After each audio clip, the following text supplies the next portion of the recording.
presume good faith with our opponents or interlocutors or foils or whatever, and take them at their word, not what they might be doing as trying, maybe this is just kind of a joke, and how seriously is this really Cutrone's foreign policy, or is he trying to, poke the bear a bit? But we can't know what's in his mind. We can only know what's on the page and what comes out of his mouth. Well, yes.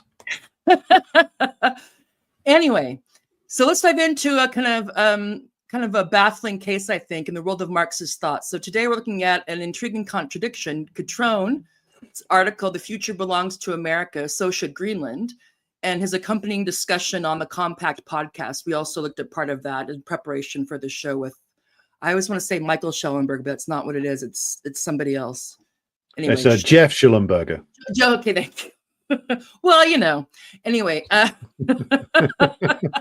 6 one way, half dozen another, baby. No, I jest. They're top shelf Schellenbergers. Anywho, so Cutrone calls himself the lax Marxist, but if you read this piece or heard him speak, I think you might wonder if this title comes with a bit of a wink. So in this article, he is making a provocation, of course. So he makes the case for what he calls the empire of liberty, a concept that draws directly from Thomas Jefferson, but is steeped in Locke's liberalism and neoconservative vision of U.S. imperialism. He argues that America's role as a global hegemon is not about domination or exploitation, but about spreading freedom. That's a novel thing. I had not heard that before. I'm amazed that he managed to be this original. I certainly don't think that he's ripping off a certain Hitchens brother from 25 years ago. Well, don't give the game away, Alexander. Okay, so let's see. So but he traces this back to Jefferson conveniently. But the Monroe Doctrine, but we have to go back to even the Great Christian Commission, and I can't remember if he mentions this or not, but I'm going to talk about it. So that's right. So you have Chris Cutrone, the lax Marxist, and he's grounding his rationale for U.S. imperialism in a blend of Enlightenment thought, Christian theology, Cold War geopolitics. I'm not saying this is a conscious thing, but we can draw straight lines from what this argument is to these types of sources, or we can go back in the kind of DNA of Western imperialism in the United States. So quickly, in his conversation with Compact, he doubles down on these ideas. He critiques the left for its knee-jerk anti-imperialism, which he claims misunderstands. So you may want to write this down, Alexander. He misunderstands the potential for U.S. power. He even suggests, yes, well, this could be true. But anyway, he even suggests that Trump's outlandish proposal, I don't know how outlandish it is, but to buy Greenland reflects a deeper historical logic, one tied to America's revolutionary beginnings and its unique capacity to reshape the global order. Kagan. And just to make things, although that's true, because what I learned is that there's a lot of neoconservatives were once Trotskyites, I guess, in their youth. So I guess there's kind of arguably they still are. Okay, yeah. That's your wheelhouse. Let's see what else. I want to make this summary clear because some people might not have read the article, although I don't think it's paywalled. No. Anyway, and just to make things more interesting, he positions all of this as a natural extension of Marxist thinking. I mean, who wouldn't want a Marxist to justify U.S. imperialism through Locke and Jefferson? It seems like a trifecta. Chef's kiss, if you will. But then things get a bit messy depending on your perspective. So Cutrone calls himself the lax Marxist. He claims to be holding the torch for Marxist critique in a world of ideological confusion. Yes, he likes to say, listen, children, calm down. I can call the balls and strikes. Yeah, baseball metaphor. Don't worry, I'll lead you through the ideological conclusion to the valley of our Lord, as it were. And maybe he will. I mean, I don't know. So this argument feels strange, like a cocktail of part Christian missionary zeal, part Lockean property rights, and a splash of neoconservative realpolitik, we might say. So where's the Marxism in this? And that I'm gonna leave to Alexander to get at. And I have one more last thing I want to say before we get into the meat of the matter. So again, today Alexander McKay and I will unpack the mostly him, but me. I'm gonna get my 2 cents in. We'll look at for these kind of contradictions in Cutrone's thinking and what they tell us, what they show us. It's not just about throwing darts at somebody, although we're human. Oh yeah. So we'll look at how he manages to kind of fold Christianity or in the back door, because he wants to focus on Jefferson, Lockean liberalism and a defense of U.S. imperialism into what he calls Marxism. Is this some strange synthesis of historical materialism and an idealist theology? Or is it, as some critics suggested, just a defense of empire masquerading as Marxist critique? Along the way, we'll look at the roots of the Empire of Liberty and examine how these ideas connect or collide with a Marxist vision of revolutionary politics, especially of the Marxist-Leninist bent. So that's my opening thing. Anything you want to say before we proceed? Well, I would say that the Cutrone has a lot of form for this kind of manipulation of the Marxist tradition. I first came across his work, it must be 4 years ago now, when he was claiming that Lenin was a representative of classical liberalism. And this was like Lenin was in the Jeffersonian tradition. I think he's made that claim before. So this is where he likes to go with these things. And as we'll get into, this is not exactly new.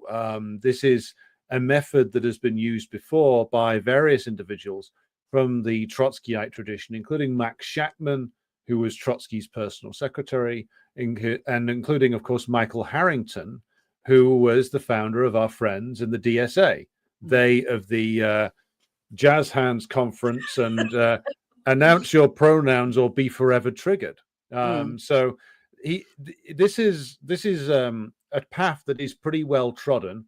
And I will get into later some comparisons with some of the American Trotskyites and their position over the war in Vietnam in the 1960s and 1970s, which mirrors Cutrone's ramblings here. And also Alexander. Yes, I know. I'm giving the game away. We've already been scolded about how fantastic his theory is. Yeah, look, and I would say that it's the theory as if you just look at it in and of itself, you're like, oh, okay. But it's when other things intrude. Well, herein lies the problem. If reality intrudes upon my perfect theory, then surely reality must be rejected.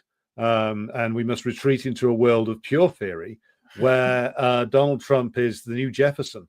But we will get to all of this, Tara, in due time. Anyway, what I would like to do kind of ironically, because it also gives me, well, maybe not ironically, it gives me a chance to promo the next live stream that's going to be the bad anarcho-capitalist takes with our friend, the social populist on Sunday. However, the target of that episode is actually my source of some of the background of this kind of evangelical Empire of Liberty. So let me add this to the stage. Oh, that's you. So yeah, this is the article that started this off, because I have a good time doing these bad trot takes or bad Western Marxist takes with Alexander. They're fun. I also learn things. So whenever I see something, I'll DM him like, hey, is this and if it piques his fancy, then I try to, get him to pencil in a time slot. So lucky for us, this all worked out. So this is a couple of things I just thought was funny, and I just want to share with people. I think there's this interesting sublation to compact pipeline. So Ashley Frowley, who did that wonderful piece about how Hamas are nihilists, and anybody that supports pro-Palestine thing after October 7th are nihilists. That was a fantastic piece. I think she still have she's some in the hierarchy of Sublation magazine.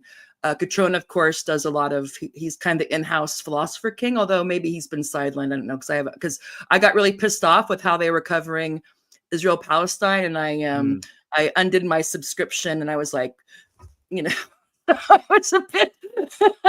So I don't know what's going over there since October 7th or October 18th or whatever it was that I heard their interesting takes on that. However, and I think it's kind of interesting. So I wonder if there's a parallel here between the sublation to compact pipelines. So they're kind of like the DSA to the so the Sublation magazine would be like the DSA, and compact would be like the Central Democrat Party, right? Yeah. I think. Okay. Pretty much. I mean, sublation is. I think these days it's basically Douglas Lane, and it's always been, he's the founder. Yeah, he's the founder who is some sort of pseudo Trotskyite, and he does a podcast with Ashley Frawley, who previously on another iteration of my own program I had a very interesting discussion with on identity politics. Was quite interesting, and I found some of her work to be quite a work on like happiness as a sort of key concept in or the happiness industry as a key concept in understanding this particular period of development of capitalism in the Western nations. That was all very interesting. But then again, the acid test is, well, how do you respond when an anti-imperialist struggles break out into the open? Then it becomes not just about theorizing in academic drawing rooms, so to speak. It becomes a very real thing, which could conceivably, and this has happened in Britain, it could conceivably get you arrested for a tweet, which of course the government has done. Not just it's done it to pro-Palestine people, it's done it to gender critical people, it's done it to all kinds of people. But the imperialist question and the role of Israel in particular, and the role it plays, these are third rails. Which you can't touch. Yeah, and at the very least, you'll get called all kinds of nasty things on X, and then people be like, "I can't believe I followed you," and they like announce that they're unfollowing you because whatever. Yeah, because that's going to ruin your day. Yeah. Well, however, will I go on? Yeah. Well, yes, I'm going to have to go and call the Samaritans right away. But her article that you mentioned, was saying that Hamas were nihilists. I mean, that was just it wasn't even just that I disagreed with it. It was just that she was dealing in fictions. Like you can have all kinds of disagreements with the charter beliefs and operating principles of Hamas. Of course, like we're not. I don't hold, and neither do most Marxists, with some of the things that they stand for today or historically, but their role as the leaders of a national resistance movement cannot be underestimated or merely dismissed. And it is not nihilism that led them to do what they did on October the 7th or fight for 15 months afterwards against a military which is essentially an extension of the United States. So nihilism doesn't cause men and some women to fight for 15 months. That's not. I mean, the nihilists in The Big Lebowski were defeated by John Goodman throwing a bowling ball into their balls. So I don't think that these men are cowards, Donnie. They're nihilists. Don't worry. No, man. The Nazis, Walter. No, they're nihilists. Who's fought for nihilism? I don't. Yeah, like who? Other than we want nothing. When do we want it? Never. We believe in nothing, Lebowski. Well, why would you fight for 15 months for it? Like, it just doesn't make any sense. The only way it makes sense is it revealed something, and I think that this is a nice pivot into like the Cutrone's work, because of course this is him and Frawley and Lane all share this in common, which is that they do not agree with the Marxist-Leninist understanding and critique of imperialism and the understanding of imperialism, which was started by Lenin, who Cutrone claims to be an ardent defender of, but I don't think that he is, but also developed by Stalin, who, of course, they reject out of hand. If you do not have the understanding of imperialism, as we've discussed before, as the primary contradiction, not only facing the oppressed nations of the world, but also facing us as it is the background, the decaying foundation upon which all manner of foul things spring up, then you don't really understand the internal situation either inside the Western nations, which I don't think these people really do. Again, like if any of them want to challenge me on this, happy to get in the ring. Please come on. I'll be the moderator and I'll be very nice. I can still be nice. Although, you know, after the last 5 years of the gender stuff and the Israel stuff and the all kinds of other stuff, it's like, you know, I'm kind of not as nice as I used to be, but I can occasionally be polite. I can put on my Oxford High Table. Yes, you can put on the hat and officiate. But if we shall we get into the business? Yes, if it's okay, I would like to. If you agree, it's important. I just have a couple of slides on that go back to like kind of a couple of Bible stuff and the Lockean stuff. Yeah. And then I'm just going to sit back and also I should say, people, that I see that we have quite a few people watching, which I love, and I would love to be able to go through the comments. But if I'm looking at the comments, then I can't be paying attention to Alexander. So what I will do, if anybody has something they really want to ask us, or you know, a really important point, the best thing to do would be to add it to the Twitter announcement of this on either my page or Alexander's page, because I don't know if we'll be able to get to questions and comments at the end because we have a full deck. But I do appreciate them. I wish we could, but I'm a one-woman show, and you know, I can only do so many things. So housekeeping aside, yes. So let's see. This came to mind when I was thinking about, because I'm reading it for a preparation for another episode. And Robert Kagan is neoconservative. He's considered a great historian, but he looks at this, the kind of dangerous nation. So this kind of empire of liberty that's baked in the cake. And he sees it as a good thing, as a manifest destiny thing. Whereas somebody like Thaddeus Russell, who does the Unregistered podcast, who is going to be actually the target of our bad anarcho-capitalist take on Sunday. However, you don't have to throw the baby out the bathwater. While with Thaddeus Russell, I would encourage people to take anything he says about Marxism or socialism or communism with a huge grain of salt. His program is worth watching, and he did a live stream a while ago on the Empire of Liberty. And so this, my background from before Thomas Jefferson's Empire of Liberty that Cutrone wants to start with, I think is important to understand the trajectory of this and how it kind of, and so we can keep that in mind with to be like, what is the Marxism of it all, or not? So he says, so he talks about the biblical roots of imperialism. So this is Thaddeus's argument, but also from what I've gotten through in Kagan's work, he's making some of the same type of arguments. That if you want to understand American foreign policy and especially the ideology, and that you have to start with the Bible. And so Genesis 1:2-8, and God blessed them, and God said unto them, be fruitful, multiply, and replenish the earth, and subdue it, and have dominion over the fish of the sea, and over the fowl of the air, and over every living thing that moveth upon the earth. And the key theme that they want to take out of this is that this is kind of a universalist, absolutist claim of humanity's domination over the earth, laying the kind of foundation for expansionism. The next thing that they think is important for understanding the kind of maybe theological or ideological, psychological motivations behind U.S. foreign policy, even before there was a United States. Matthew 28:18-20. Go ye therefore and teach all nations, baptizing them in the name of the Father and of the Son and of the Holy Ghost, teaching them to observe all things whatsoever I have commanded you.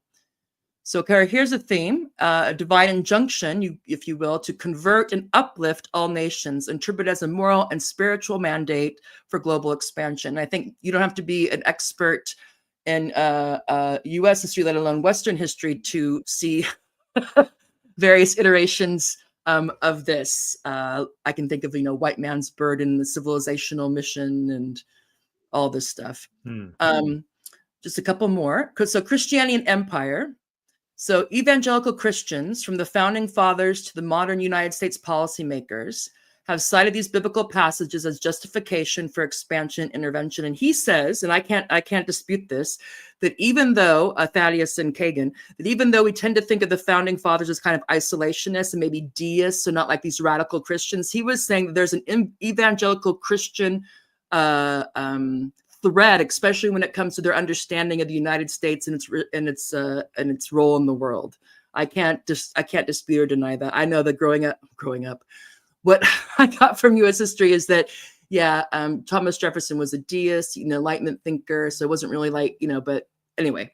So his argument, Russell's argument, is that Genesis provides the premise, humanity's obligation to subdue the earth, and Matthew provides the mission. You spread the empire of liberty as a divine duty. And he talks about how this also was how they justified what they did to the Indians was just just part of the, a collateral damage, perhaps. And then we get to John Locke. There's just two more people. Then I'm going to turn it over to, Alexander Moore. So John Locke's biblical influence. So a quote from John Locke: "When God gave the world in common to all mankind in Genesis, he commanded man to work and subdue it for the benefit of life." So the theme here is the labor theory of property derived from biblical principles became the moral justification for taking land from unproductive peoples. You can see where this is going. And the impact is that, and he was saying that this has influenced the founding fathers' imperial ambitions. And then now we get up to where Cutrone starts off with his historical grounding with the empire of liberty in Jefferson's words. So we should have such an empire for liberty. Yeah, not capital, not exploitation, not domination, not any of this stuff, but liberty, like the good news, spreading the good news, baby. And, double-edged sword. Liberty as she, of course, she has never surveyed. Sorry, we should have such an empire for liberty as she has never surveyed since the creation. Hey, ladies, you've won. I know. I'm like, wait a minute. What? We're ships and we're liberty. The massive happiness to ensue from the extending of our government. So the theme that Thaddeus and Kagan want to make is that Jefferson's concept of the empire of liberty is fused with biblical, Lockean, and Enlightenment ideals to justify the expansion. And here's the final one. Wrapping this up, Thaddeus Russell's argument, which I think is sound. But again, I can't emphasize enough that when he starts talking about communism and socialism and Trotskyism, you should take it with a few grains of salt. Anywho, he is an anarcho-capitalist. And that's interesting, Alexander, don't you think? So we have Cutrone, who is an imperialist Marxist, and then we have Thaddeus Russell, who is an anti-imperialist anarcho-capitalist. And if you add those together, I think you get a zero. I think you get a perfectly round horseshoe, which looks exactly like a zero, Tara. So yeah, cancel each other out. I mean, it's been a while since I've done advanced algebra. Okay, so U.S. imperialism is rooted in a Christian-derived moral and psychological framework. Key ideas: dominion over the earth, evangelical mission to uplift, justification through conquest through labor and productivity. So here we get some materialism. And founding fathers, Jefferson, Adams, Franklin, etc., all integrate these ideas into their political philosophies and policies. So on that, I think it's kind of interesting, since he wants to present himself as the last Marxist, and I don't see very much difference from what Thaddeus Russell laid out based on Kagan and maybe some other stuff about U.S. imperialism and what Cutrone is advocating. But what do you think? Well, I think I think you hit upon a certain reality there, Tara, which is that Cutrone is in following on in a tradition which unfortunately has been present within certain schools of Marxism since really Marxism began as a clear and coherent set of ideas and a method, which is that there have been people who from the very beginning, from the time when even Marx himself was alive, who start off advocating for the method of Marx, or at least say they do.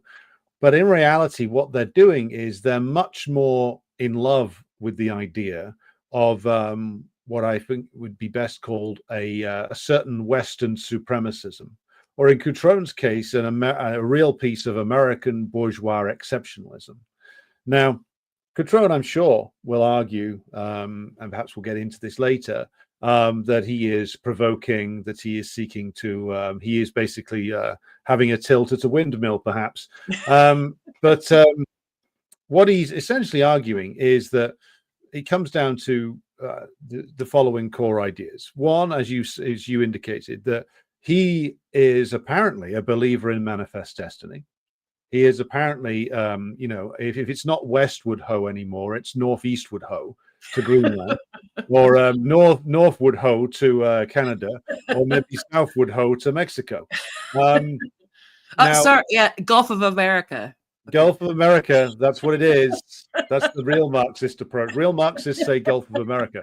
The issue is that, of course, like Cutrone will say, of course, that he is provoking, but of course, what he's revealing is that he's part of this unfortunate tradition that goes all the way back to people like Antonio Labriola, one of the first and one of the most prominent translators of Marx's work into Italian in the late 19th century, who declared himself to be a supporter of Italian colonialism, Italian conquest of places like Libya, Eritrea, other bits of the decaying Ottoman Empire, on similar grounds, because this isn't just an American exceptionalist thing. This is a Western supremacist thing, which is that certain Marxists have taken the rationale for imperialism as partly expressed in that sort of productivist biblical element that you were talking about just a minute ago.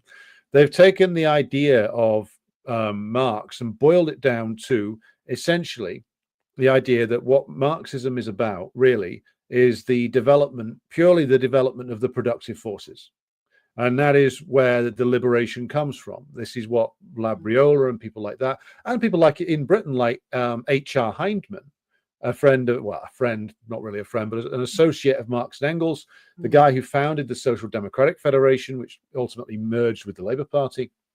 One of the big advocates for Marx in the late 19th and early 20th century. He was also a rabid supporter of British imperialism, a rabid chauvinist, and he ended up, of course, passionately supporting British entry into World War One.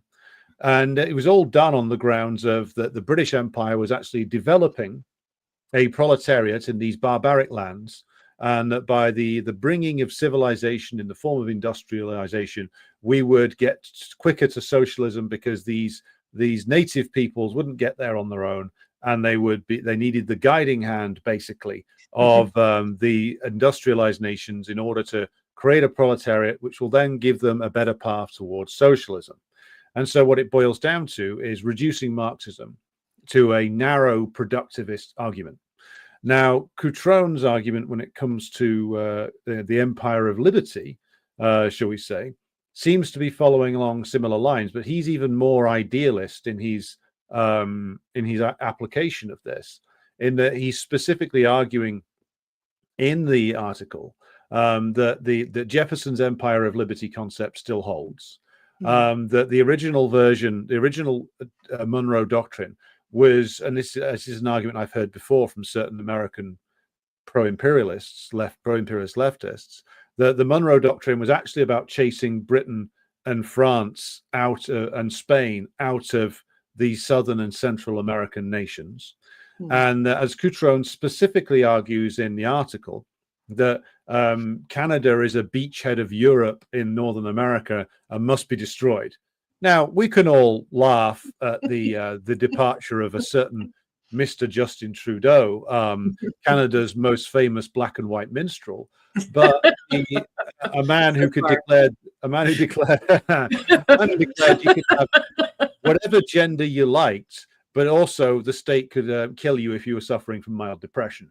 So truly a dystopian place. But to call it like the beachhead of Europe in Northern America is is a pretty useless statement, even if you regard the Canadian ruling class as a pretty useless ruling class, which they ultimately are. Now, he goes specifically and embraces the idea of the Empire of Liberty, taking a lot from Jefferson. Again, he's not the first to do this. This was Christopher Hitchens' whole gig for the better part of 15, 16 years, like from the middle part of the 90s up to his death.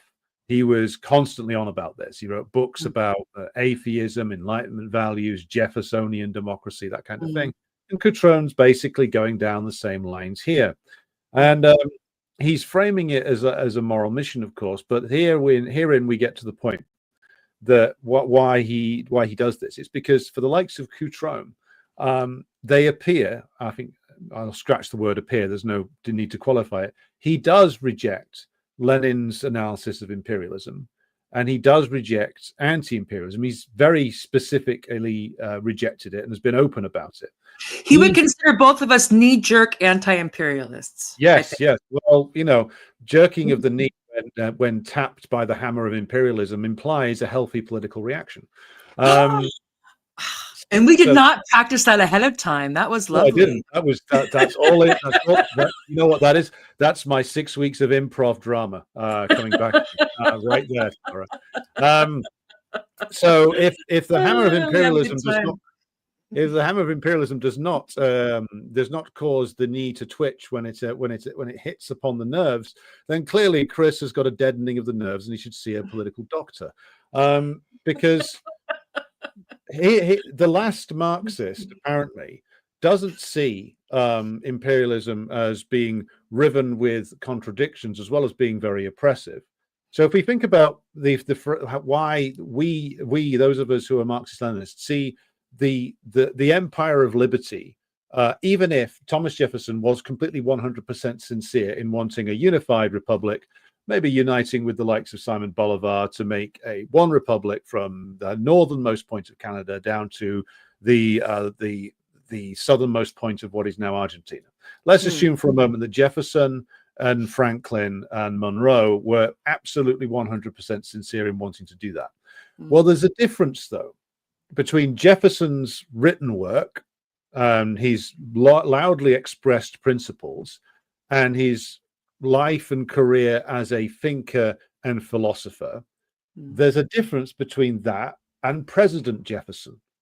And there's Jefferson, who wanted the republic of the yeoman farmer, who wanted who said that the government is best, is that which governs least, who didn't want the industrialization of the United States, who wanted this sort of almost pastoral, sort of semi-rural utopianism with a frontier slaves, out there, but happy slaves, with the happy slaves who who he like in all segregationists liked rather a lot, and that was his view. That was his idyllic view of the early United States. Well, but we can't just and this is why I'm sure Chris would never be as crude as to venture into the actual reality of Jefferson the politician, because if you interrupt a perfect theory, you ruin the moment. But you can't see Jefferson the philosopher and thinker, author of the Constitution, or one of the key authors of the Constitution, author of the Declaration of Independence. You can't separate him from President Jefferson, which I know that many want to do. Many the American libertarians devoutly wish they could separate the two out, because President Jefferson actually ends up behaving a bit more like Alexander Hamilton. The two of them were, of course, rivals and had somewhat antagonistic relationship. But what does Jefferson do? As comrades who I've spoken to on my own program before have outlined, Jefferson starts the process of the US becoming a major industrial power through his time as president. Now, in my view, that cannot be separated from his earlier theoretical works, because what he faces as president, whether he wanted to face this or not, is the reality that unless the US became a major industrial power, and it couldn't remain a pastoral slave society with elegant landowners sipping mint juleps on a veranda, and Careful discussing. now, you're getting close to my namesake here. Anyway, just as a side note, if I've ever become famous, my mother had a very long delivery. And so when they're waiting for things to happen, Gone with the Wind apparently was playing on the hospital room TV. And that's why I'm named Tara. But anyway, side note. Frankly, my dear, it's imperialism. But moving on. The question of then the presidency of Jefferson has to be addressed because it hits the reality of actual politics. You go away from the theory and you hit actual politics, and actual politics in the late 18th and early 19th centuries is that unless you industrialize, then you are going to get re-subordinated by either England or France. And so Jefferson has to wrestle with this and embrace the idea of industrialization of the northern United States. Of course, the South remained mired in the slaveocracy. And I would also recommend for viewers that they do engage at this stage with the work of Domenico Lazzardo when it comes to a thoroughgoing critique of this kind of liberalism. Because when I first read that book, I still had some Trotskyite hang-ups myself because I didn't quite go with it when he first outlined it. But I went back and read it again recently, and yes, what he's pointing out is that Lazzardo basically goes underneath all the words to dig out the material reality of American Enlightenment liberalism, and he finds not only slavery but all the brutality of the exploitation of the working class, the recently arrived migrant working class, and of course the violent suppression and dispossession of the Native Americans. Now, you can't then just, as Cutrone does, just pluck out the Jeffersonian idealism and present it as like this sort of permanent living thread through America, which has always been there. Now, what's true which has always been there and has survived every sort of iteration of the American Republic and Empire, is that the American presidents will always make claims based around Jeffersonian liberty or exporting their revolution to these new countries. But of course, as Jefferson faced the reality of needing to industrialize, so the post-Civil War unified United States morphed into an imperialist power via the similar processes to that which had been in place in Britain and in Germany and in France. And so, going back to the idea of, well, what happens to the Empire of Liberty? What happens to the Great Republic? Well, it becomes an empire.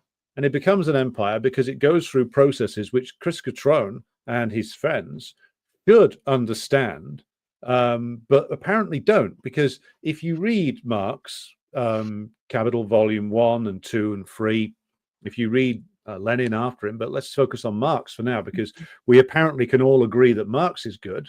If Chris disagrees, he should really do a video on that. But what does Marx say?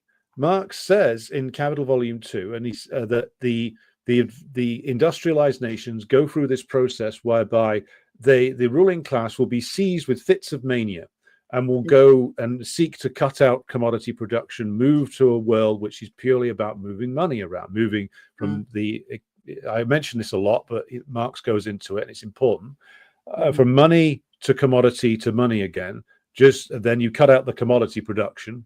You just go from money to money.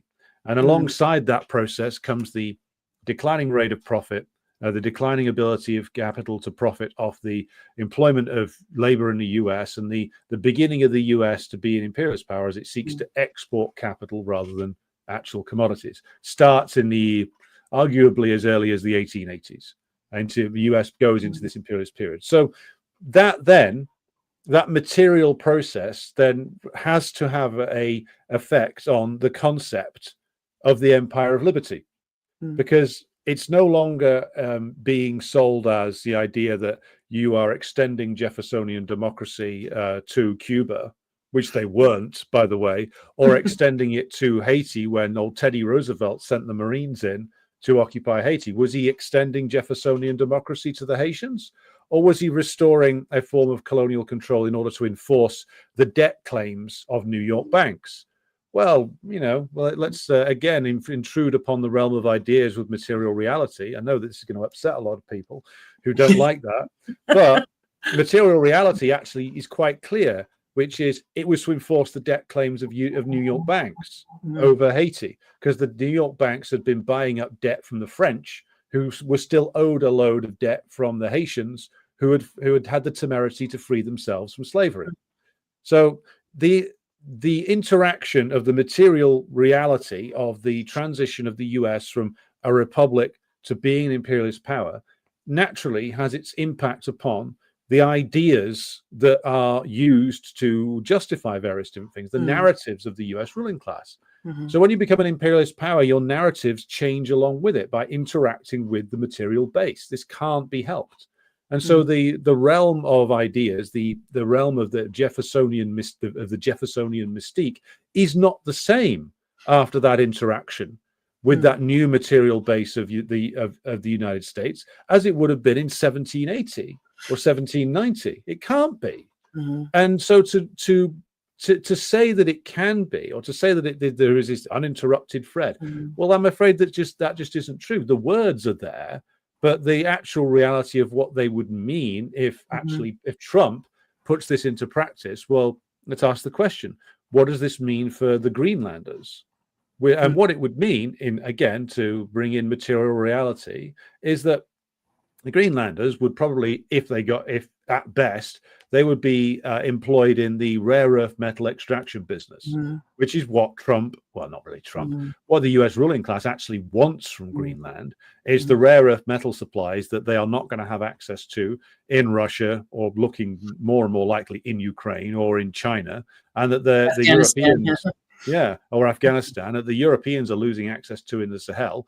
Well, Greenland's got a load of them, so let's go and seize control of that. Danes won't do anything to oppose us, and that's the reality. Your Jeffersonian empire of liberty comes down to a paper-thin justification spread over brutish extractivist policies in a place like Greenland. Yeah, and since I'm a geographer, I'd like to say that just as a theory, I mean, I think that, I could be wrong, but if we were to overlay a map of where we have brought liberty and salvation, and also a map of where there were important strategic resources or logistical points in the world, they would probably overlap, I'm guessing. Yes. But anyway. Yes. Well, yeah, I mean, it's funny how liberty suddenly is needed in these places where important resources are held. But the point about, I mean, I think Yemen needs to be solved. I think Yemen needs some serious attention from the legacies of Benjamin Franklin, that kind of thing. I mean, Chris Cutrone makes the point in his essay that he's discussion with Schulenberger that he is looking to adopt a positive program. I think this is an interesting way of putting it. And USAID does the same thing, don't they? And DFID? Yes. It's funny how this always keeps coming up. And those are USAID and the NED are two organizations which, of course, have had a lot to do with American Trotskyism over the years, funnily enough. The Empire of Liberty, yes. The Empire of Liberty and the Permanent Revolution apparently go alongside each other very well. But I think the point about Cutrone's statement that he's adopting a positive stance and that the future is America's and that the left is mired in negativity. And when he makes his provocative point and says, well, why not Trump? He expects to get, of course, a lot of reaction to him from the likes of, ourselves, but from the likes of some of his erstwhile allies, like our friend Mr. Tutt. But yes, exactly. That's the curator of the course. He's having a great week. Anyway. Oh, he's in heaven. But the point is, sorry. Yeah. He deserves it. Yes. I observe all things and am father to all men. Maybe. The point about the positivity, though, and the point about where Cutrone says, well, why not Trump? That is actually a little bit interesting, because he is able to get away with that and to sort of make that point and act as the great provocateur, because he has actually hit upon a certain truth in what he says there. It's just that his program is garbage. What he says, though, when he says like, well, why not Trump? That is as in a question that is put to the US left. That is a legitimate question. That is a legitimate point to make. So I'm being as fair as I can here. Because well, if Trump's program is this sort of retrenchment, U.S. imperialism, focusing on like the seizing control over the imperial core, Canada and Greenland and Mexico. Okay, that's Cutrone seems to be arguing that's a positive program, and he's saying that the U.S. left is mired in negativity and doesn't have a program. Well, on that point, he's right. On that point, that he's able to make that point in a strong way because, yeah, he is correct. The U.S. left has no program. So are you saying, did he, I missed this in the article, did he say that we've tapped out on genders? There's no more genders coming out because of a positive program? He didn't mention that, but I think he's given up. I don't know if he was ever an advocate for the genders. Oh, he walked the line. He was very careful. He was very careful. Oh, I see. Yes. So he was. So are you saying the last Marxist wasn't being bold when it came to the gender question, Tara? He never had been. No. Well, what a surprise! Turns out he's only bold. Shocking. Yes. Well, I mean, he's so brave. He'll take the slings and arrows. Yeah, he will boldly back the sitting president of the United States. Such courage we have not seen since they stormed the beaches of Normandy. Well, it does make him. He may get some side eyes at the DSA for that. Yeah, well, I'm sure he lives for those sort of transitory frills. The interesting thing is though, like, and this is where he's able to make this point because the DSA, the American left, even the pseudo Marxist Leninists, the fake Marxist Leninists of the PSL, Party of Socialism and Liberation, which don't stand for socialism, don't stand for liberation, and specialize in, I don't know, drag queen brunch or whatever the hell it is they're doing these days. Drag queen brunch with the FBI. But that left that you and I have talked about before, Tara, they are all in with the Democrats. Now, they might not say they are for 3 years out of 4, but come election year, it's vote Biden to stop fascism. Vote for Strom Thurmond's old buddy to stop fascism. Vote for Kamala to stop fascism. Never mind the genocide. Trump, the fascist, will do the genocide in a more impolite fashion. He won't even let you express your full range of gender identities whilst carrying out the genocide. How rude is that? But the point being is that if the American... It is nihilism of the worst kind. If the American left stands for the doing apologetics for the actually existing Democratic Party and sort of laundering their reputation in academia, basically, and apologizing for or promoting all kinds of like strange, actually dead-end nihilistic stuff, like gender ideology, like what I will call like climate apocalypse porn and various other things like that, then Cutrone is in a way right about one thing, which is, well, why not Trump? Because if you're going to go all in with that, then what is the material actual difference between the Trump presidency, the previous one and this one, and the 4 years of Joe Biden? Now, there isn't one. Not really very much. I mean, you can say that Trump is being more aggressive in certain claims. So by pressing the claim to Greenland, which is in reality, I think he's not going to incorporate it into the United States. I don't think. I think he'll settle for exclusive mining rights over all the minerals. That's what he'll do. Now, Cutrone claims that this will be positive because it will free Greenland from Danish oppression. Now, what it would actually do was, if Greenland, via Trump's destabilizing effect, becomes independent, the likelihood is, and here we go back to the certain Marxists, or I would argue fake Marxists, support for colonialism. What it would actually do is it would become a neo-colony of the United States. The United States ruling class would not be actually interested in running Greenland. They would get a bunch of local stooges to do that for them. What they're interested in is controlling Greenland's territories, having military outposts there, controlling the sea lanes, and controlling the rare earth metals. So controlling everything apart from the government section, where you just basically delegate that to somebody else. That's what they're interested in. And so the great empire of liberty, again, comes down to a squalid resource grab and essentially an imposition of a neo-colonial regime on Greenland, where it'll have its flag up at the UN, but every single decision that gets made in Greenland will be one that is made ultimately in Washington, D.C. And so what they've gained is flag independence, but nothing else. So again, like Cutrone's like defense of this, saying, "Oh well, they'll be freed from European colonialism." Like, Chris, you're 200 years that healthcare or what? Yeah, freed from the Danish healthcare system, and you can have the American one. There you go. Don't you feel more free?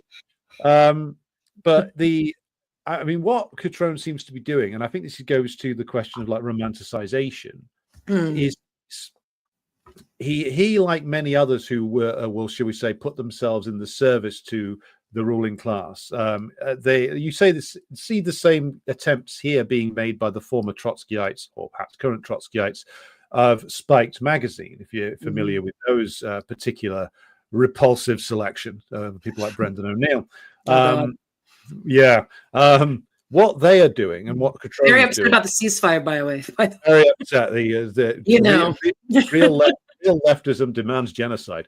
But the point about both of them is that they are seeming to be getting involved in this sort of attempt to find a bold, heroic narrative which their chosen political projects can attach themselves to. So Cutrone clearly is looking at the idea of expansionism into Canada and Greenland and wherever else Trump throws a dart at on the map in the morning. That is going to be like, this is going to be the opening up of the new frontier. The frontier was in the expansion westward, was the sort of great it was part of the great hope in the United States. It's what it managed to absorb the great waves of migration into the United States. And it was part of what fueled the great optimism in the post-Civil War era.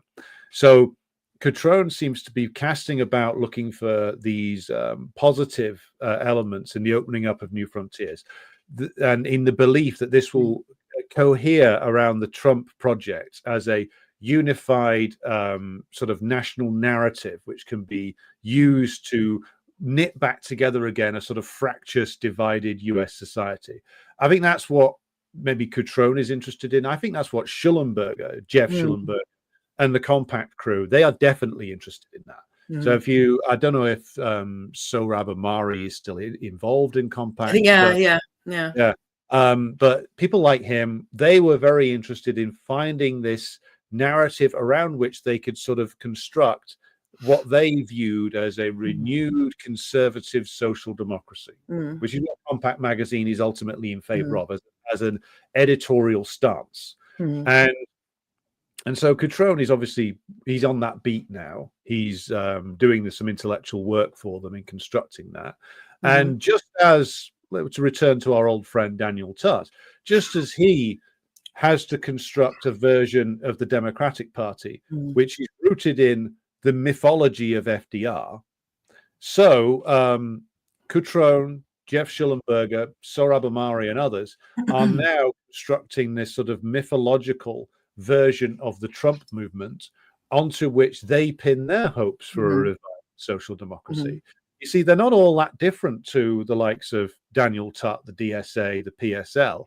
It's just that they have chosen to hang their fantasies around the other end of the US bourgeois political system. And therein lies Cutrone's efforts they hope, just as the pro-Democratic Party DSA types hope that that Biden or whoever it is next can revive US social democracy, which they can then be, can be the left wing of that Democratic Party coalition. And so Cutrone and Schellenberger and the Compact crowd hope that the Trump movement can morph into some sort of conservative social democracy where the sort of respectable working class is brought back, and the post-war mythological order of every American worker having a wife, 2 kids, 2 cars in the driveway, etc., is revived. But this time it's the Republicans doing it, not the Democrats. Mm.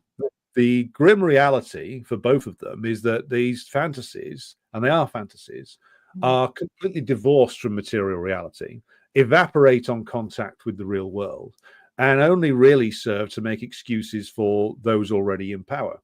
Which is why I routinely refer to as Trump as the white Obama, because just as Obama had fantasies placed on him by leftists for 8 years as to what he was doing. Oh no, he wants to do all these things, but it's the bad Republicans that are stopping him. If only we lost control of the Senate, etc. Or it's the Or bad. just wait. He's playing an ultra sophisticated game. And what looks like to be a sellout or to be problematic, actually, if you wait long enough, it'll all come clear. It's going to come to fruition any day now. Those executive orders at the end of his presidency will be amazing, just like Biden's. But the problem for the pro-Trump people, and I'm going to now count Cutrone as like a pro-Trump guy, is that they think that the Trump movement is going to lead to reindustrialization, a renewed, confident working class that can stake its claims to a renewed social contract. You hear this a lot from American leftists, whether they are pro-Trump leftists or pro-Democrat Party leftists, that the social contract has broken down. If we go and examine this, the social contract in reality was a temporary period of concessions that lasted around about 25 years in the United States before it started to get rolled back. And if we want to be picky about this, and we should, it was never fully applied to large elements of the US working class anyway.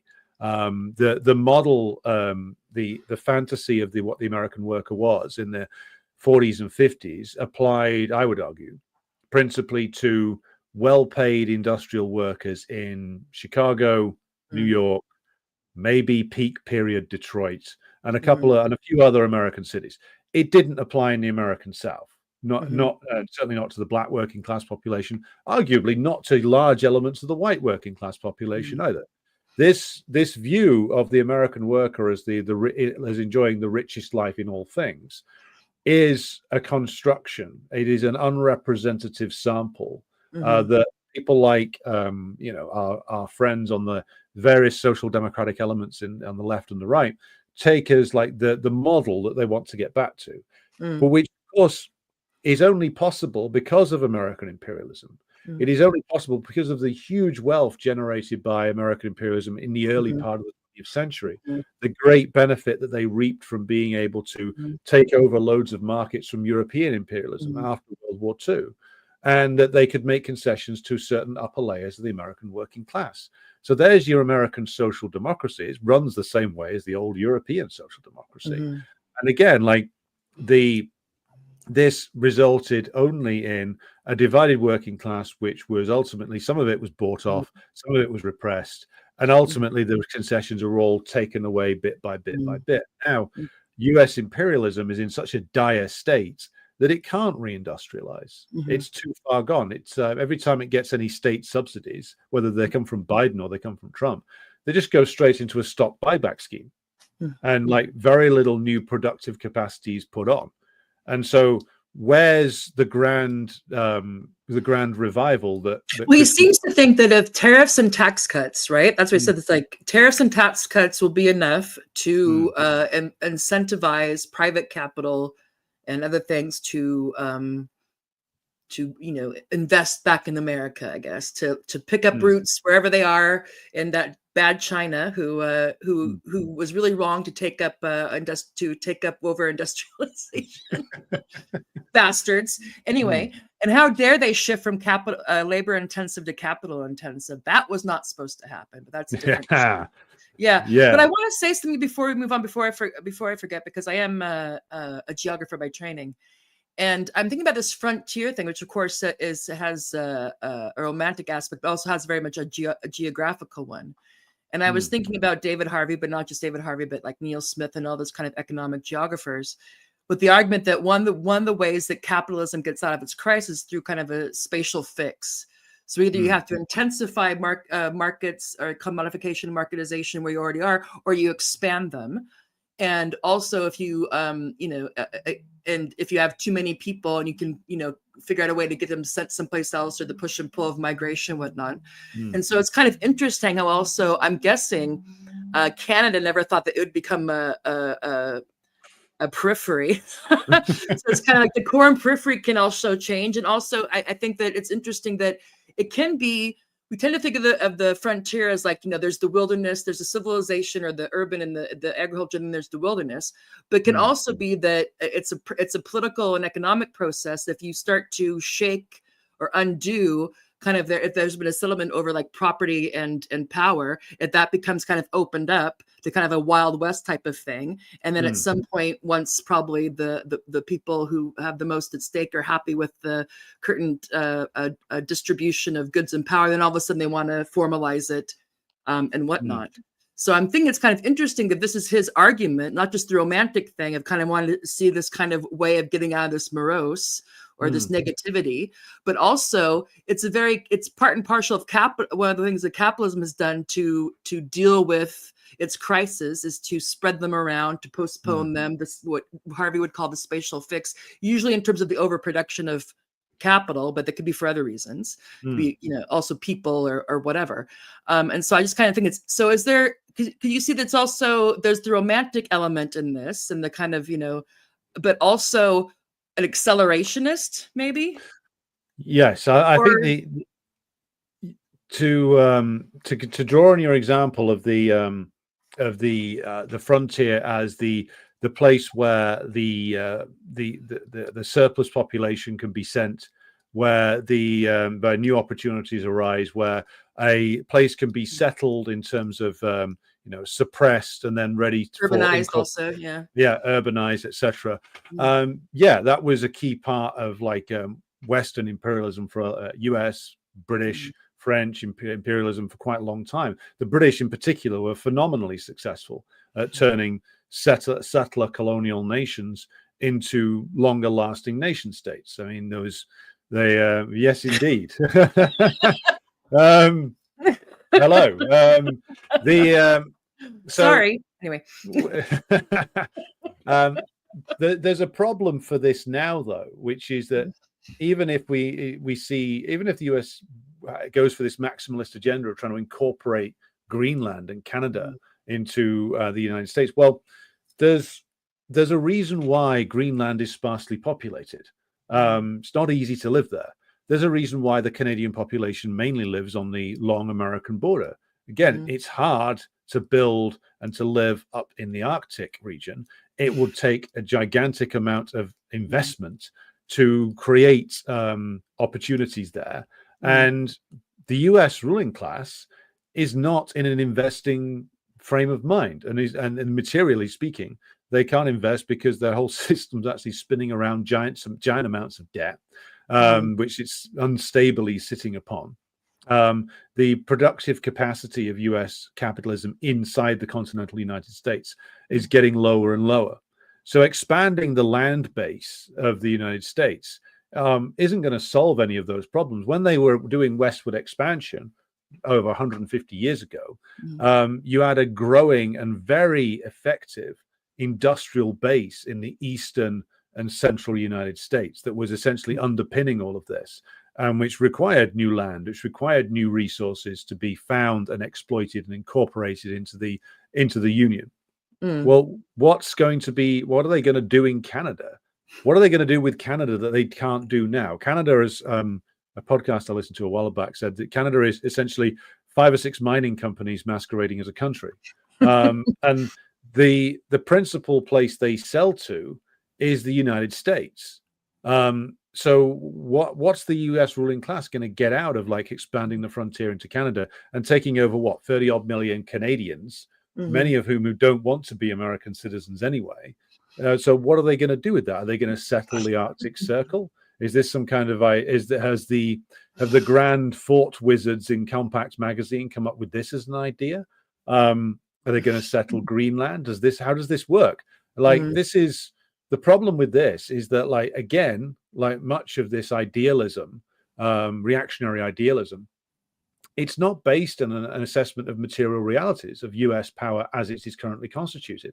It is basically a bunch of abstract wishes, which aren't connected to the real world at all. Like, in reality, does the US ruling class want to get involved in the business of, like, what, managing an additional 30 million into the US population? But not just 30 million people who just came across the ocean from some desperately poor European country, the 30 million people who come from a high income country with a different governmental system to the United States, with a different understanding, to go back to the social contract again, a different understanding of what the social contract has generally meant in in Canada than the United States. And they might be wooed by our fantastic healthcare system. Well, who wouldn't be? Who wouldn't be? You know, you got to put it all. Education, you know, yeah, 40,000 a year, done. So what? No if, DEI anymore, so they take care of that. Well, that's why Trudeau resigned. Unless you're from a certain place, anyway. Yes. Only diversity, equity, and inclusion for those who are chosen settler colonial projects. Yes.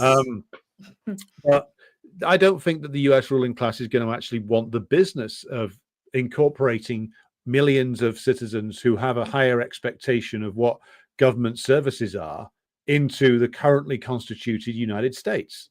It's just not something they're going to be interested in. They're interested in Canadian oil and Canadian mining operations, but they can get hold of those if they're, you know, tame Canadian Trump, Pierre Poilievre. If he gets in, well, he'll just sign over everything Trump wants him to. And they'll get everything they want out of that anyway. And like this great project, which Cutrone and the others are involved in, will just remain purely on paper. Now, I did want to just go to the moral superiority question, because I think that is interesting to address, because this is actually a core component of left-wing anti-communism and left-wing anti-communism support for imperialism, which is the idea that, say, if you look at like the likes of Max Shachtman or you know, the likes of Michael Harrington and others who were at best ambivalent about the US role in a place like Vietnam, at worst openly in favor of it.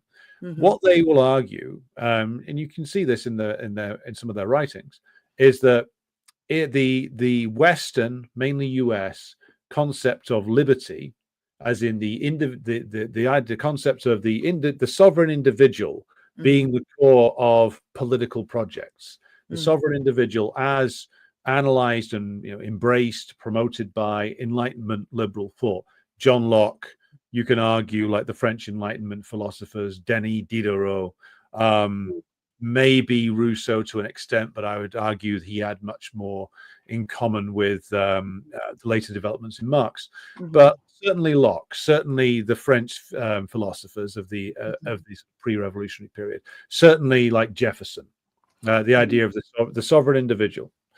Now, these people who are not mostly but not exclusively Trotskyites do is they take that concept, which is a bourgeois concept, because it is based upon the developments in bourgeois philosophy of the sovereign bourgeois individual, defined against the dead hand of feudal absolutism and feudal collectivism. That's what it's defined against. John Locke's concept of the right to rebel against a government which no longer acts in your interest comes from, of course, the English Civil War, the actions of Charles I, and is later seized upon by the US founding fathers as a key justification for their own rebellion. And it is based upon the idea of that the dead hand of absolutism is interfering in the essential liberties of the bourgeois person, meaning their right to enjoy their property.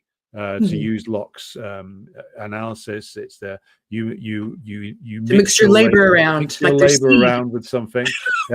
Yes, you have the right to enjoy it regardless of the opinions of the king. And so this idea of the sacred individual is a bourgeois idea, because as Lizardo rigorously points out, it can't be a proletarian idea, because that's not how the early US proletariat, never mind the British proletariat, actually lived. You weren't a sovereign individual. You were told that you were, but again, you go to the reality and you were not. You had to work, or you got thrown in a workhouse. And if you didn't like the workhouse, you could starve. It's essentially freedom to starve, as many communists have said over and over again, particularly from that period. And what you have, though, is a trend stemming, I would argue, from Thomas Paine, where you get that a repeated attempt by left liberals or social democrats later on to take the idea of the sovereign individual unchanged, and then be able to apply it to the idea of that we're going to liberate the proletariat.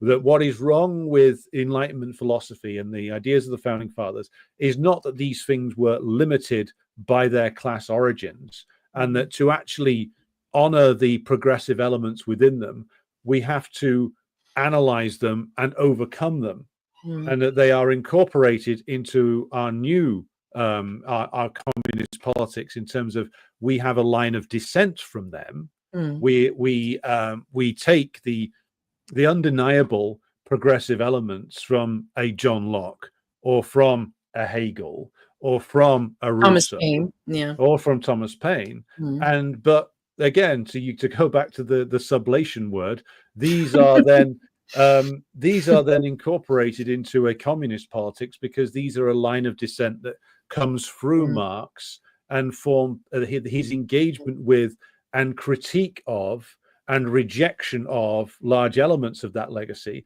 forms the basis for for dialectical materialism, or a large part of it.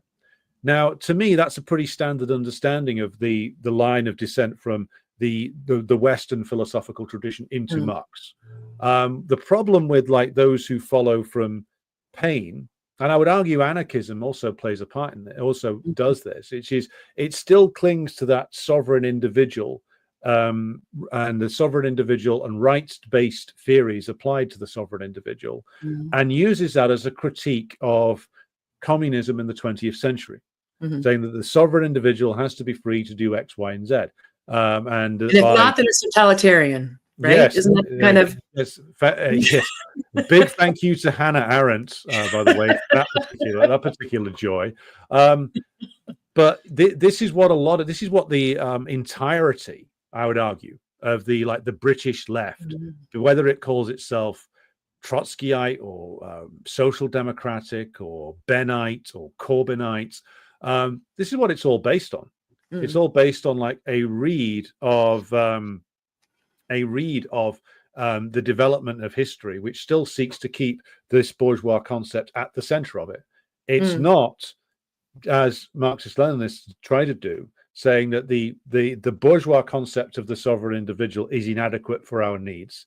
It needs to be analyzed, critiqued, and overcome in terms of how we conceive of the individual in the proletarian sense. And the full development of the individual in the proletarian sense can only happen as part of the total liberation of the proletariat as a class. And it is I would argue that the freedom of individuals under communism, first of all, comes from the fact that we seek to address the single biggest barrier that ever actually existed for the proletariat in terms of the rights-based concepts of the bourgeois philosophers, which is the material want angle. Without a solid material base, you cannot enjoy all the fruits of the wonderful Enlightenment tradition that Chris Cutrone and others are so married to. So therefore, we seek to do two things. We seek to address the material lack that prevents the full engagement of the proletariat with politics. It is a real structural barrier that is never going to be gotten rid of under capitalist society.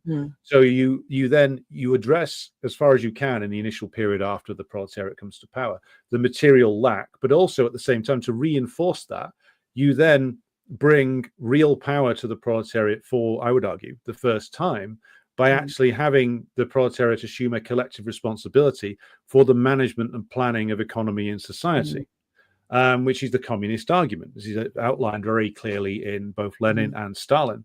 Now, here I'll get to come back to our friend Chris. He rejects all of that tradition. He sees it all as totalitarian. He would argue, along with the likes of Arendt and others, that it was all a suppression of the individual under the great morass of the party and the state. Whereas I and others just have a fundamentally different vision of what the concept of the individual should be. Again, like, it's not to say that the development of the concept of the individual under the Enlightenment philosophers was negative or reactionary. It's just that, as many point out, as Marx himself points out, as Engels points out, as later Lizardo does, and many others, that it is inadequate for the needs of the liberation of the proletariat. Well, isn't this also we could understand that to look at it historically rather than ahistorically, or like some sort of theological thing to attain, or just, I guess, to accept it's already there already, is that if you look at the old standby of the forces in relation to production, there was a particular period in time when this concept of the individual emerged and was made a lot of sense. But then it's I guess it's also kind of a Hegelian thing that eventually it becomes a fetter or a barrier to a further progression or sublation. Is that fair to say? Yes, I think, and we're really not wanting to look at that because we want to hold on to this notion of liberal democracy and somehow square that with the socialism that we think we want. Well, this is actually a really interesting point, which goes back to previous discussions that we've had as well, Tara, which is that why the frustration of Friedrich Nietzsche? Because the idea of the great and heroic age of the bourgeois individual had already passed by the 1870s and 1880s. That was already gone. So the heroic age of the individual bourgeois striding forward to break the fetters of absolutism, that's all gone, because what you've got now is the reality, which is that the bourgeoisie has become bureaucratized. It has become the old concept of the freedom of the individual has actually become, as you said, a fetter upon the advancing forces of production, because the forces of production have reached a point where it can no longer be controlled by one bourgeois individual or even a group of bourgeois individuals. It has to be collectivized amongst the entire bourgeoisie via the methods of share ownership, via the methods of putting in place professional management over capitalist enterprises. And that means basically that the time of the heroic individual under capitalism is basically done. Maybe that's what's really appealing about the frontier. Yes, and this is why Chris is getting his Stetson on, and he's getting ready to advance his claim in Canada. Urban cowboy. Yeah, Nunavut will be his. It will be the place of pure socialism. But you're right. That is the appeal, because it's like it is an attempt to overcome the limitations of this heavily bureaucratized, depersonalized almost capitalist system, which exists, which is the really existing form of capitalism, which exists is inside the United States and Canada right now. Which is that there's, to go back to the old line from the Stranglers, no more heroes anymore. So by breaking new ground and like going into new and exciting places, Chris and Jeff hope that they can rediscover maybe American manhood itself. Maybe, yeah. Maybe they can there's a lot of discussion about who's a man and who isn't a man and what a leftist man is, I've noticed in the interwebs. Yes, but that's a separate issue. I don't know what's going on there, but anyway. Well, have you got 10 hours to spare? It might take a while. But it is that thing of like desperately trying to overcome the contradictions of the actual reality of capitalism in the continental United States now, as part of as being a decaying imperial system, and therefore which again is heavily bureaucratic. It's all run by managers. It's all run by salaried appointees. Like there's reason why they get so obsessed with like people like Elon Musk, who appears to be the bold individual who is free of the fetters of bureaucratic imperialist society. Of course, he's a pure product of them, and it's all PR and it's all image making. But his fanboys, who spend so much time on the internet defending him for free, by the way, or I at least hope that some of them are getting paid. They refuse to accept the reality that this is actually just a guy who's a shady Pentagon contractor who is leveraged up to the eyeballs with various different loans he's had to take to acquire certain things. And my guess is that if he that off the record, he's probably a Yarvanite, that believes in that there's different, it's only a small step from meritocracy to meritocracy, not just about economic opportunity, but also political participation. But people don't want to see that. But I think I think him and Yarvin probably would get along quite. They would. Well. They probably go to the same. They probably go to the same shroom parties together in an exquisite loft in Manhattan somewhere. Do some micro dosing and some free form thinking. Where Elon just turns to Curtis and says, "Hey Curtis, I've been thinking. What if we actually just had like an aristocracy, but we just called it something really nice, like apartheid?" Yarvin's just like, that's fucking deep, man. That's fucking deep, Elon. The people aren't ready to hear that truth yet. But this is where all the whole thing just falls to pieces, because like the frontier now is closed. Like, I mean, you're not, most you're going to get out of Greenland is a mining operation. Not, this isn't, Chris Cutrone is not John Wayne riding on horseback across the frozen tundra. In reality, you're going to get what? Mining deals out of Canada and Greenland. That's not going to resolve all these huge problems which are troubling the world of leftist American. Is that going to make people want to have babies again, or? Probably not. The prospect of setting up a community in Greenland. People are going to have cyborg children, So first it was like a lot of people having pets instead of kids, and then it'll be like this. Well, yeah, you basically end up with a bunch of people who are obsessed with just live on memes and raise children who are just AIs, which is probably quite appealing to the likes of old Curtis Yarvin. But the fact frontier is the back to the frontier, we seem to be in a time of like fevered delusions and fantasies, where like they're all desperate to discover like something which will snap the imperial power out of the malaise. They're tired of the interregnum. It's been fun, but now they want it to end. Yes, and this is where you end up with. Chris Cutrone will not be the first man to go from some form of like socialism to supporting an emperor. Proudhon walked this path before him a long time ago. This shit has taken too long. Yeah, so let's accelerate. Let's take over Greenland and Canada, and let's see where we go from there. Again, the reason why like this project of Cutrone and Compact has taken off is precisely for, again, the reason that there's no positive project of the left at all inside the United States. The only ones who are trying to do it are the American Communist Party. Everybody else is basically just going around in a circle, like endlessly repeating like the past 60 years. You have like an absolute monomaniacal obsession amongst the American left with recreating like the late 1960s, which again you can't do, and nor should you try to. You also have like an obsession with clinging on to the left that has existed since the year 2000, which again is just not worth doing, because that ended with all leftism stood for was pronoun policing and apologetics to the Democratic Party, and remembering the good old days of what might have been.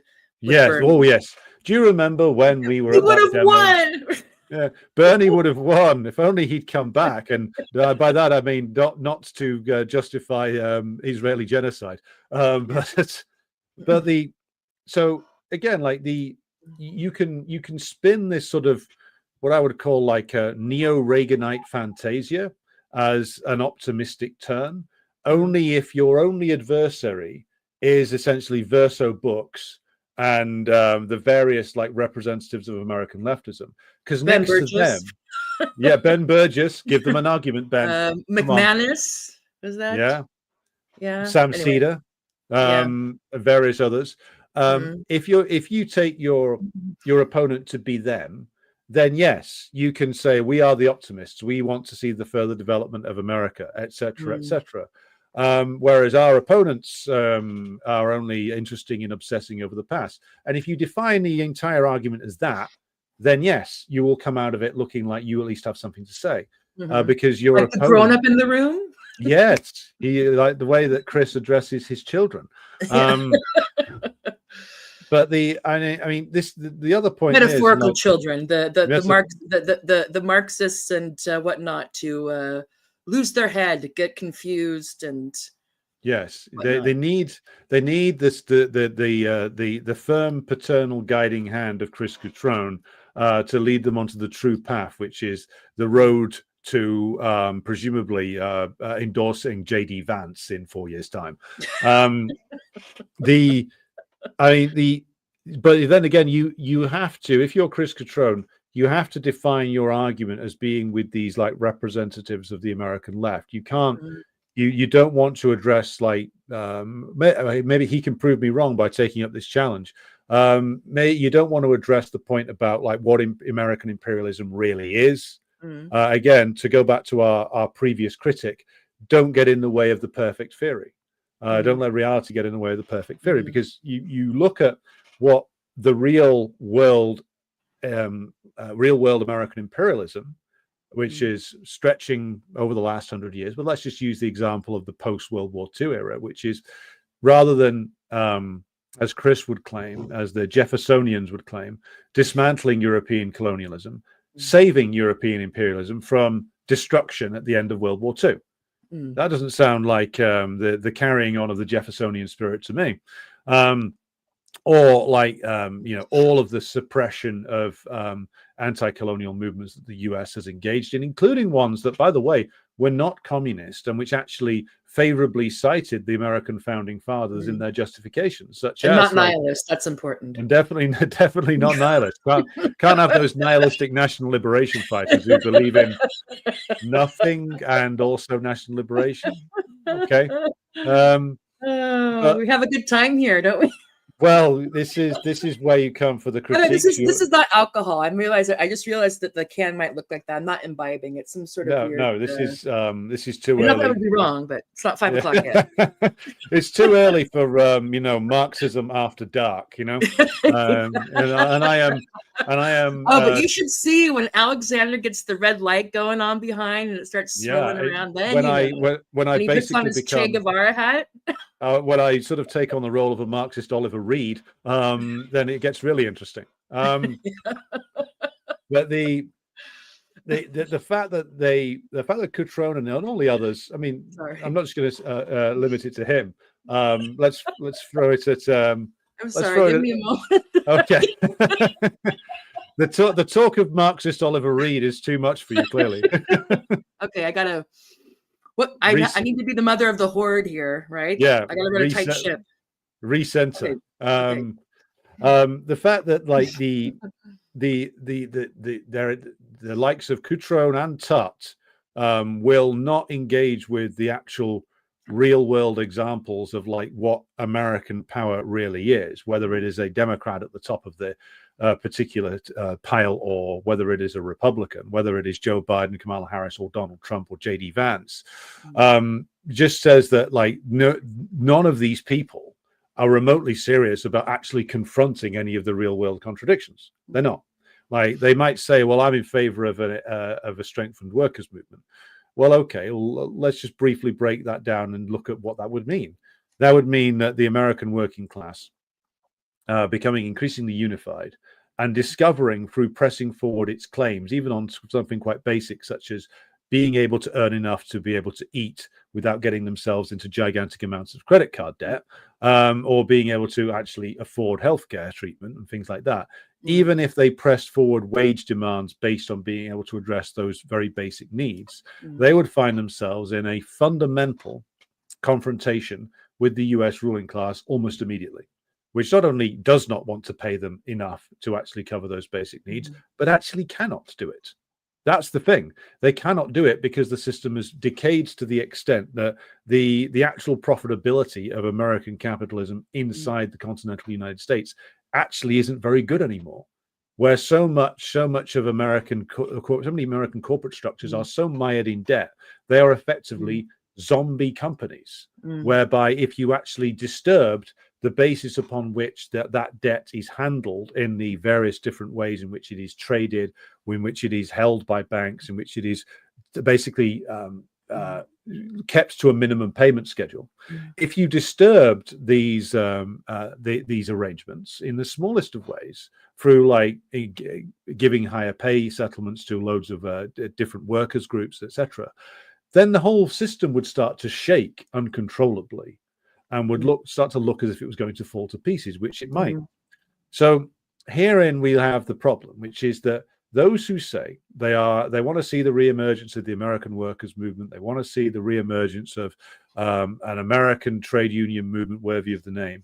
Well, if that happened, then you would end up in a crash course with the American ruling class, a course for absolute collision.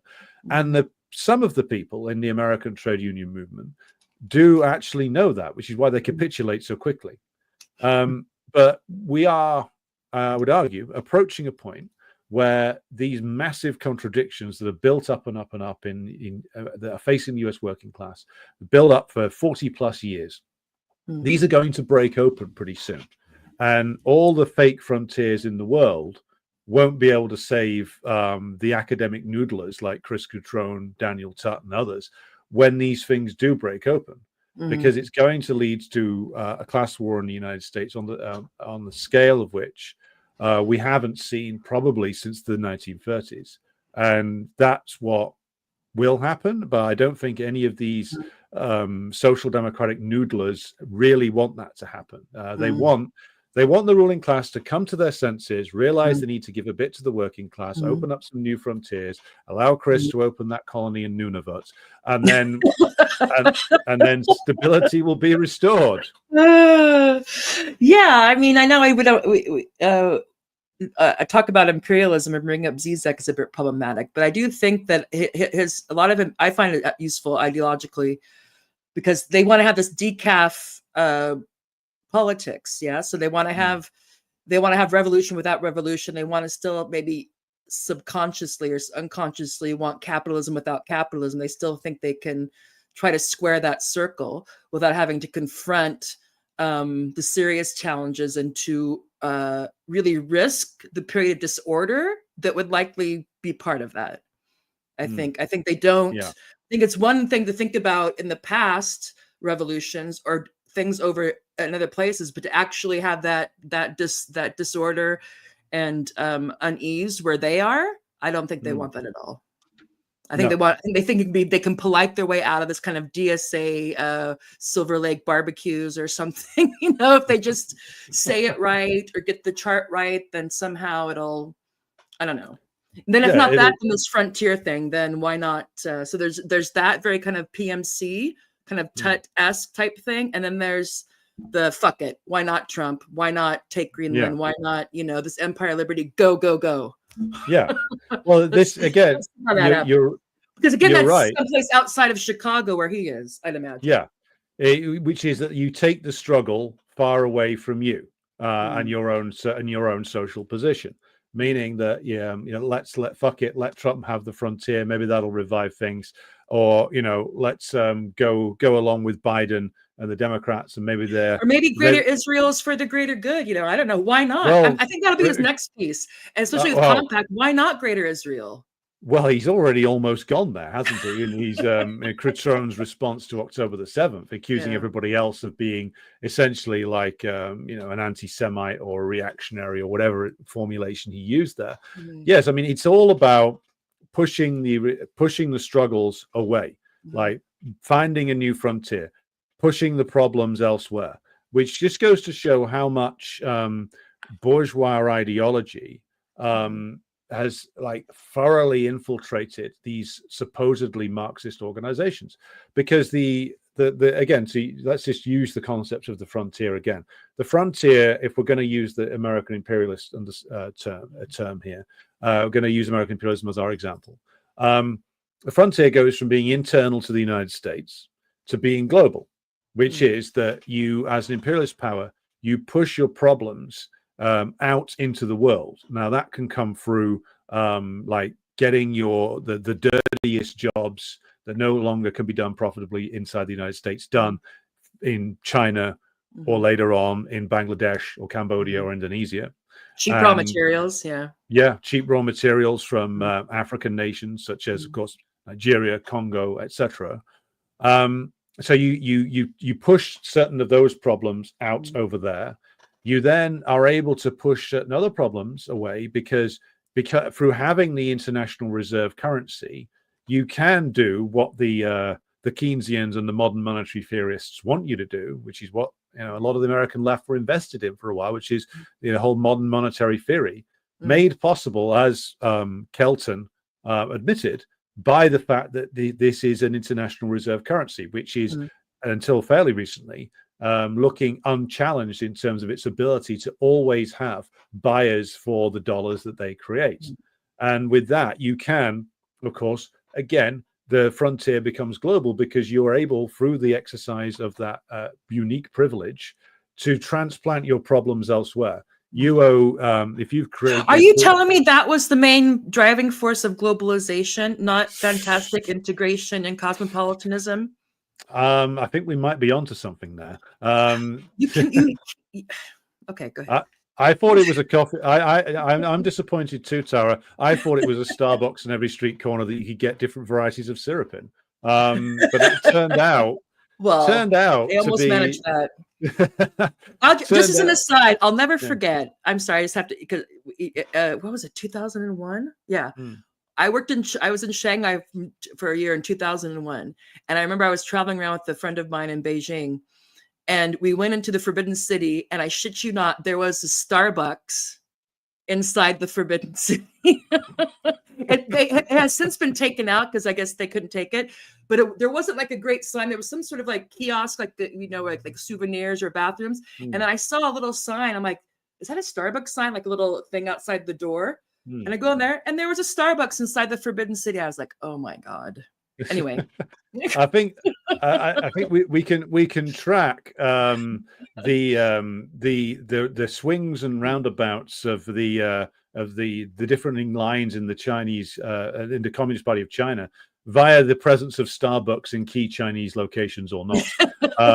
So you were there in the Yang Zemin era, so you get a prominent Starbucks. You go back there now, it's probably been replaced by something of Chinese origin under Xi Jinping. Yeah, no. Last thing I heard, it wasn't there, and they were trying to sort it out. Like, okay, but it's a Starbucks, but there's a lot of like local like Chinese tea and whatnot. But then the last thing I heard was that whoever had decided that said no, we can't. That's a bit too. It's a bit too. I'm like, they have, like In-N-Out burgers at the Great Wall of China or something. I don't know. Pizza Hut, there were tons of pizza for some reason. I know you have to go. Anyway, I'll have to finish this thought. For some reason, I don't know if this is still the case, but I used to travel around a bit before I was domesticated.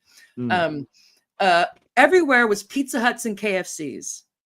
Oftentimes also McDonald's, but Burger King. But what I saw the most of, and always together, were KFCs and Pizza Huts. Anyway. Oh yeah, I saw the same thing when I was in Malaysia, 2007. It was like KFCs everywhere, and for some strange reason, Kenny Rogers chicken. That had made it over there because that's what Malaysia needed, Well, maybe Kenny Rogers was big there. Well, maybe they saw the Big Lebowski, heard that weird song of his that was on the soundtrack. Yeah. We'll have the chicken, or they saw the Seinfeld episode. I forgot he had a chicken thing or put his name on it. Although he has the thing, he has the Colonel face. Anyway, side thing. We have to wrap this up because I know you have to go soon. And okay, how are we going to put a pin in this? I have something I'm going to throw out, and you can choose to ignore it, or you can roll with it. We'll see how your improv does.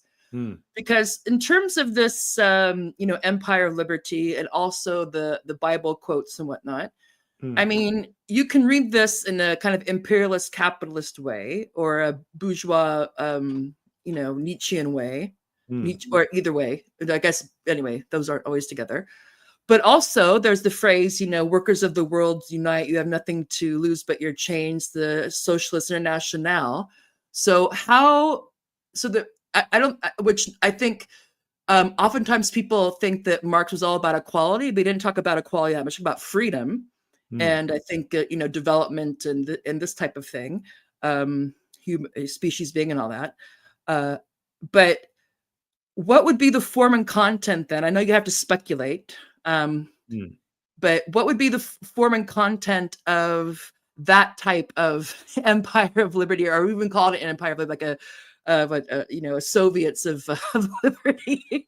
How would that form and content be different from what the last Marxist is offering here? And I also have to wonder if he meant the last Marxist, ironically, like the Last Jedi movie, like he was going to be like the last one. Like this has gone off the rails. It's corrupted. Yeah. I'm going to be the last Marxist. He's going to be the last Marxist, in the same sense of the Last Jedi, in that he's ultimately owned by Disney. So you can take one of those, both of them, or none of them, and land this plane.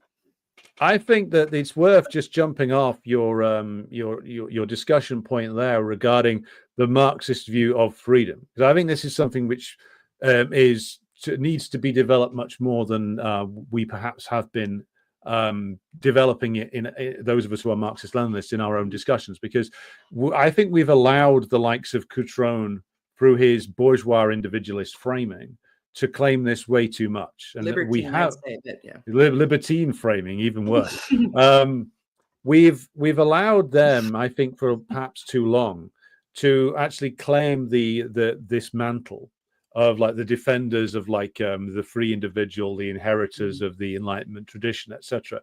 Whereas in actual fact, they're not the inheritors. They are, if anything, if nothing else, they are sort of battle reenactors rather than anything real. That's another thing that keeps on coming up with our conversations. This reenactment, Civil War reenactment, Bernie reenactment, Corbyn reenactment. Yeah, because frontier reenactment. Because it not only is it a safe thing to do, but also it can be exciting. And if as you have said before, if this politics in this age is not about real and material things, it's just about enjoyment, then why not engage in a simulation, an intellectual simulation? Why not do that rather than actually grapple with the very difficult material realities? And so, Alex, I have a kid situation. I'm just going to drop out for a second. Can you keep talking? I'll be back in a minute. I will keep talking. Okay, keep talking.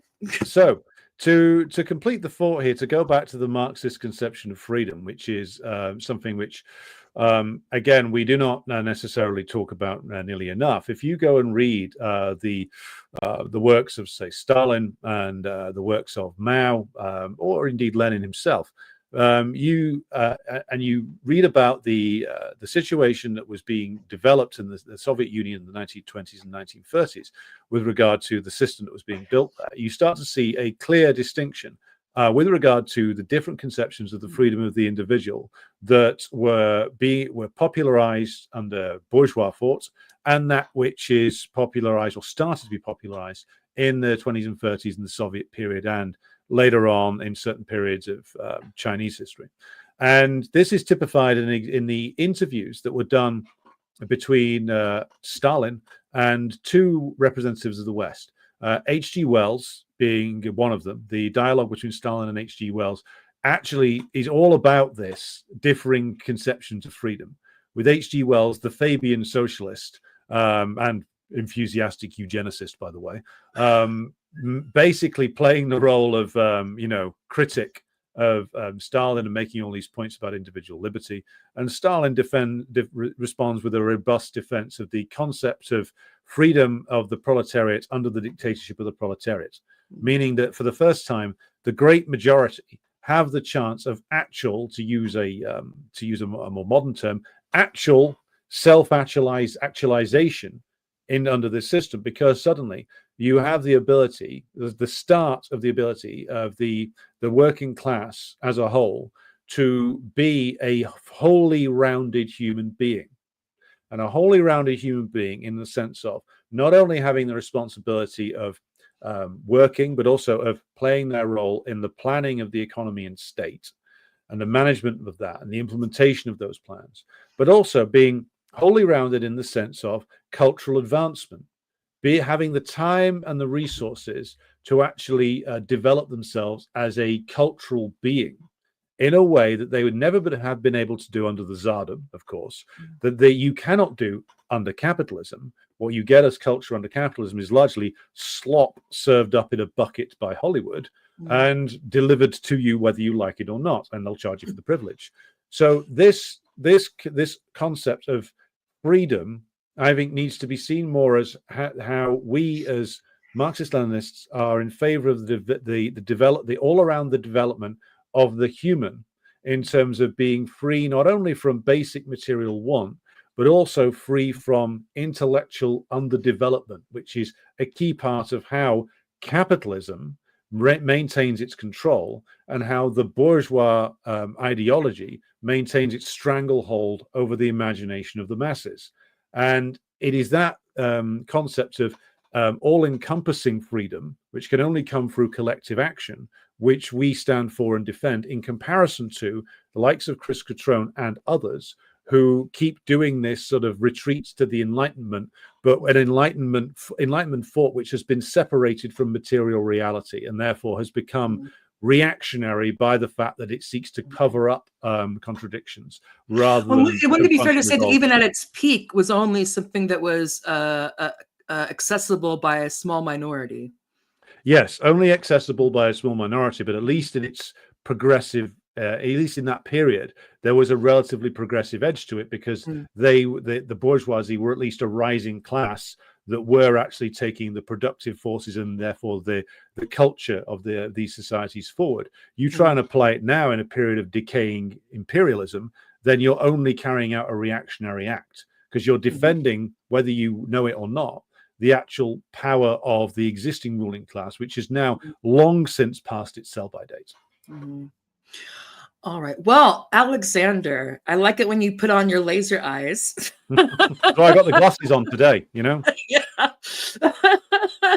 Although I didn't have him as being as full-on Superman laser eyes as we did with Tut, but you know, it's a longer story there. Anyway, we're just having fun, people. We don't really want to vaporize anyone, okay? There's some ideas we may want to get rid of, but anyway, please, let's see if I can put this on here. Please do, for those of you who don't, this is Alexander is the editor-in-chief, whatever, chairman of Marx Engels Lenin Institute, and he's at X at Marx Engels Lenin, but with LNIN. And he's streaming like four times a week. Also, sometimes with Click Clarenberg, you get top shelf content, man. Yeah. Go ahead. All the good stuff available on the YouTube channel. Please swing by if you haven't done so already. And you have something going on tomorrow, don't you? Or is this only for party people? Oh no, this because is I have this ready if you want to say something. Yeah, this is I'm speaking at this tomorrow. It's public meeting at in Southall on how the left failed Syria. So I'm going to be speaking at that along with other comrades from the CPGBML. If you're in the area, do come down. It'll be a very interesting discussion, and we're going to be touching on a lot of some of the same things we've been talking about today, but specifically with reference to how the British left in particular failed to mount any serious opposition to the 13-year-long war and siege sanctions on Syria. So come along tomorrow, and I promise there'll be all kinds of interesting things under discussion. And it's anticipating the next in the why not series, like why not Syria? Why not the Fourth Reich? Why not? Why not perhaps a Fifth Reich? you know? Yes, or the new the new reincarnation, or still of Rome, or whatever it is. I jest. Okay, so thank you very much, Alexander. Again, people, I wanted to give my full attention to what he was saying, and so I wasn't able to look at the comments very much. I am going to. If anybody has, if the best way to get a comment or a question to me and Alexander is probably both on the X. And I have, there's both, he is, there's the, on this particular tweet when I'm saying like, hey, this is the, announcing this program, or other ways, because I do, in a perfect world, I'd have, I'd be able to make one of my kids, do that, but they are what they are. And so single person ship. So I don't want to say, I wish I could look all over them, but we just don't have the time. But if you can figure out a way to get them to me, I will. We will do our best to collate them and maybe dress them in a theme-based basis, both the negative ones and the positive ones. Yes, exactly. All good fun. Yes. Okay. Thank you very much, Alexander. And I will see you next time. Thank you, Tara. It's a pleasure as always. Yes. Thank you. Bye. All right. So that was our fourth bad trot or bad Marxist, in quotes, takes with Alexander McKay. I should say that we're going to have one not with Alexander, but who is coming up? Let me see if I can find that. With the social populist Garrett Ramirez. He's going to do a bad anarcho-capitalist takes with me on Sunday at 4 p.m. And this is our friend Thaddeus Russell. And he's going to be we're going to be talking about both of his recent comments about conflating, let's see, Lenin, Trotsky, and Stalin, and also his idea that communism always and everywhere will mean forced collectivization, even if it were to take root in contemporary America. So Garrett's going to give us his take on that, and me as well. Sunday, 4 p.m. UK time, and what is that? 11 a.m. Eastern Standard Time. All right. Thank you very much for tuning in. I really appreciate it. Please do like, subscribe, share, etc. This is a new channel. I'm learning as I go, but I hope that you see the value in it. And, I'll try to be the best mother of the horde that I can. All right. Take care, everyone, and see you next time.